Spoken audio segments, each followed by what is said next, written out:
The Vietnam War was one of the most complex and brutal conflicts of the 20th century. It lasted 20 years from 1955 to 1975, but its roots ran deeper. Vietnam had been a French colony. After World War II, Vietnamese nationalists, led by Ho Chi Minh, fought the French in the First Indochina War. In 1954, France lost. Vietnam was divided, Communist North, US-backed South. Cold War tensions turned Vietnam into a proxy battlefield. America, fearing a domino effect of communist expansion, committed heavily to defending the South. By 1964, after the Gulf of Tonkin incident, a disputed naval clash, the US dramatically escalated. At its height, over 500,000 American troops were deployed. The Viet Cong, a South Vietnamese communist guerrilla force, and the North Vietnamese army fought using jungle warfare, tunnels, ambushes, and propaganda. The US responded with massive firepower, including the relentless Operation Rolling Thunder bombing campaign and chemical defoliants like Agent Orange.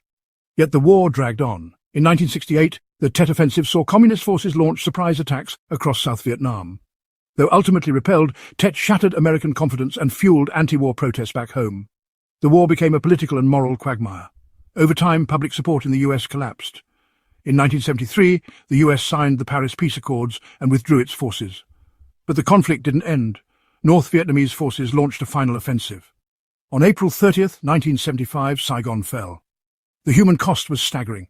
Over 3 million Vietnamese dead, nearly 60,000 Americans killed, countless civilians displaced. The war left scars on Vietnam and reshaped America's military, politics and global standing. A war that was meant to stop communism instead became a cautionary tale of intervention and hubris.